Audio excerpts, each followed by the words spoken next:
Hello ladies and gentlemen, and welcome to the very first quick travel guide by Cassie Fletcher.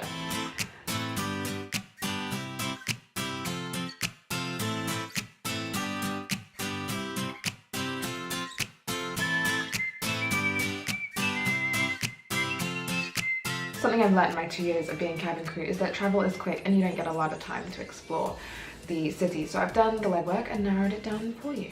Over the course of this series, I'm going to take you on trips with me and try to show you different things that I get done in my 24 hours, 12 hours, 48 hours in various cities around the world. I get a lot of questions on how long we get places, what we get up to, do we have time to see the city?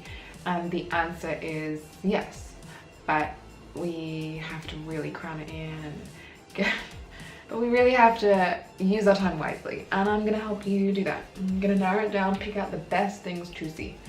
So let's go. The first place is Havana. I'm here in Terminal 2 at Heathrow, about to go to Toronto to get our flight to Havana. This is the start of our really fun journey. Grace, are you excited? Yeah, we're so excited. We're going to try and vlog the whole thing. Grace is going to be my handy little helper. That's the only reason she's here. Okay, we're going to get on the plane now.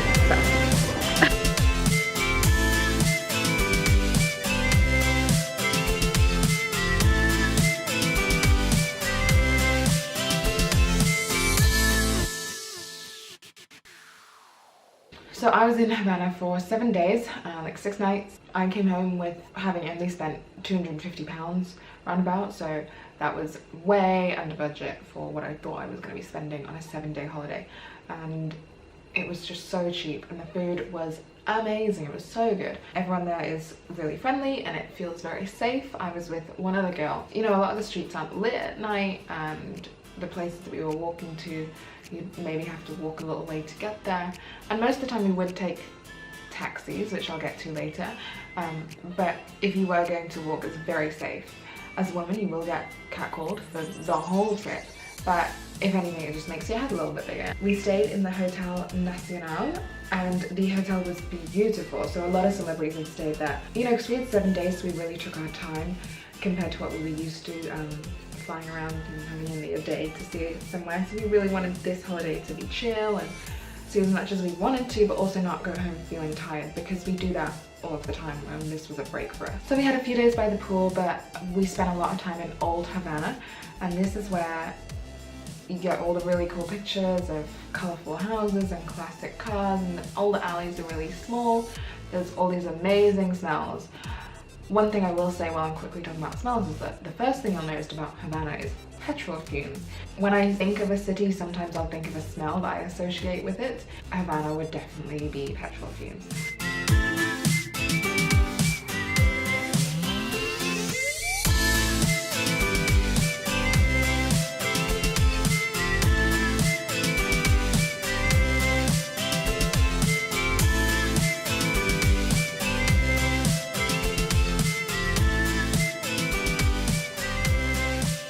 So in Old Havana, it's very touristy. If you're going for a real authentic feel, I wouldn't spend too much time in Old Havana. If you only have 24 hours in Havana, for example, firstly, what are you doing? Secondly, here's what you need to do.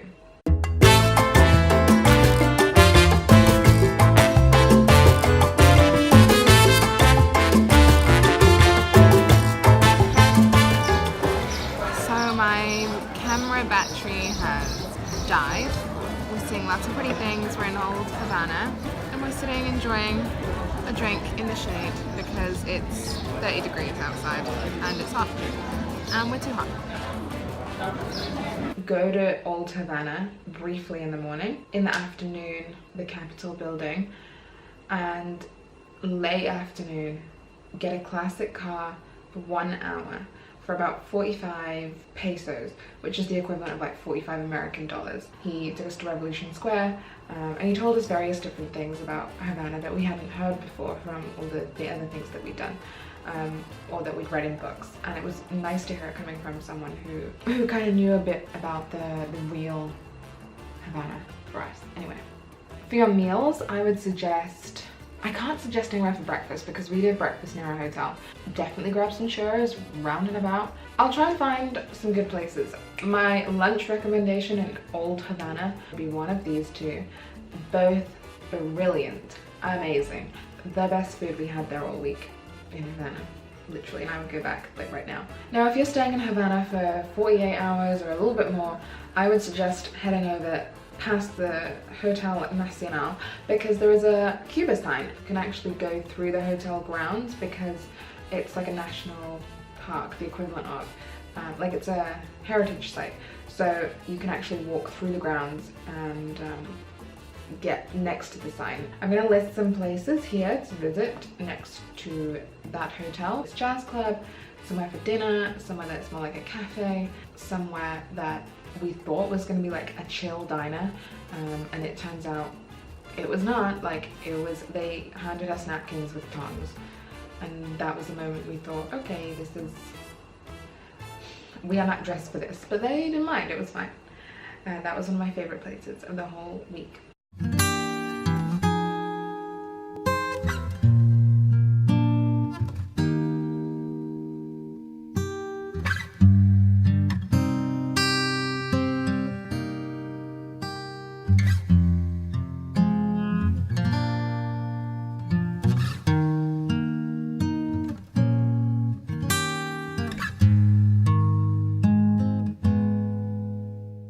If you're gonna stay in Havana for longer than 48 hours, maybe more around the time of 7 days, an idea would be going to Varadero.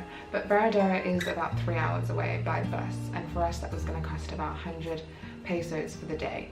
We weren't up for that really because what we were gonna do in Varadero was sit by a pool anyway, which we could do at our hotel. And we didn't want to spend 6 hours on a coach for the day. Plus the coach was leaving at 6 a.m. Like, I don't want to be on a beach at like 9 a.m. My one recommendation before going to Cuba is buy a guidebook because the Wi-Fi there is poor. It's getting better, but you have to buy a little, if your hotel doesn't come with Wi-Fi, which a lot of them won't unless it's one of the bigger ones, like the one we stayed in, and even then it was questionable. So if we were trying to get somewhere for dinner, we'd have to start planning hours in advance.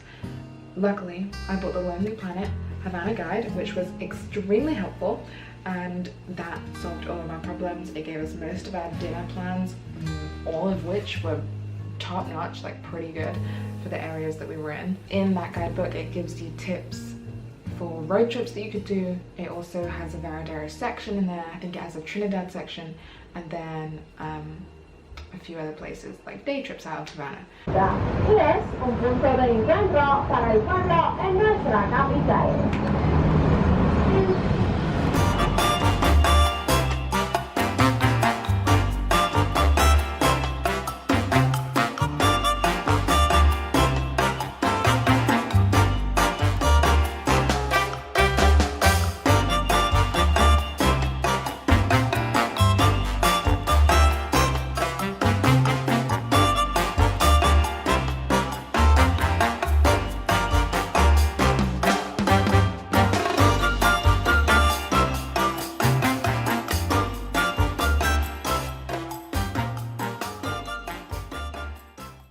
Another tip would be look at the exchange rate right now, because before we went, someone told us that they were accepting American dollars as like tips, and that was nice to leave down on the table instead of pesos.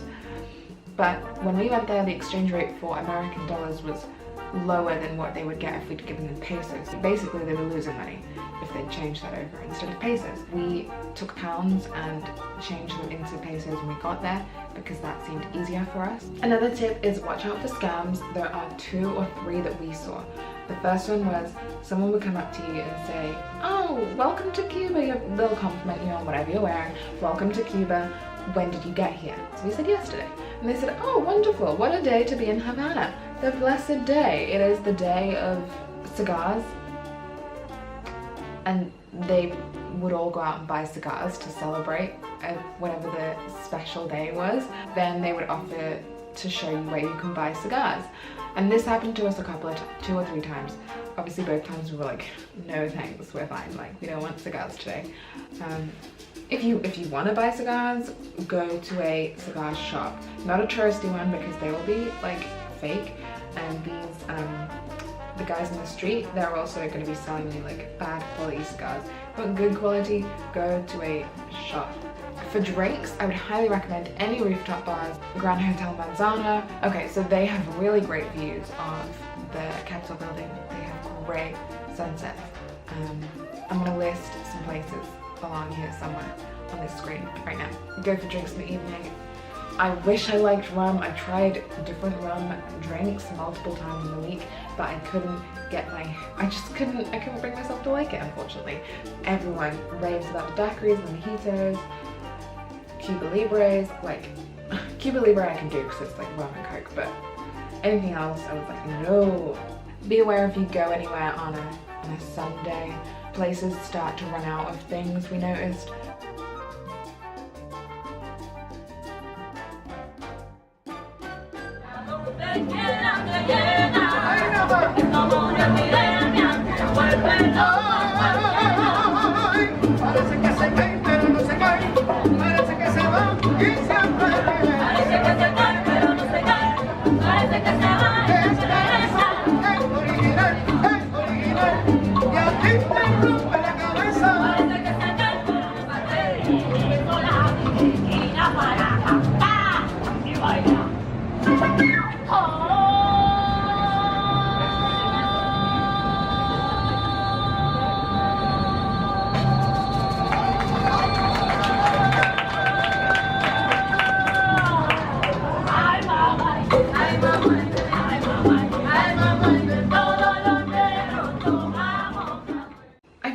Given you a quick run through of what I did in Cuba. I can't think of anything else that I should tell you. I think I'm gonna leave this here, but this series is not over and I have a few other ideas. They're not all gonna be like a rundown of what you can do in 24 hours in Havana, 48 hours or 7 days. Like, they're probably gonna be, if I'm 48 hours in Johannesburg, then I'll do 48 hours in Joburg and what you should do. Joburg was a bad example because we can't leave the hotel in Joburg. Or request a city, because I might have already been there and I might be able to give you some of my older clips and do like a voiceover type thing. I'm also looking to use my staff travel, so give me some good ideas. That's it for today. Thank you so much for watching and I will catch up with you guys next time. Okay.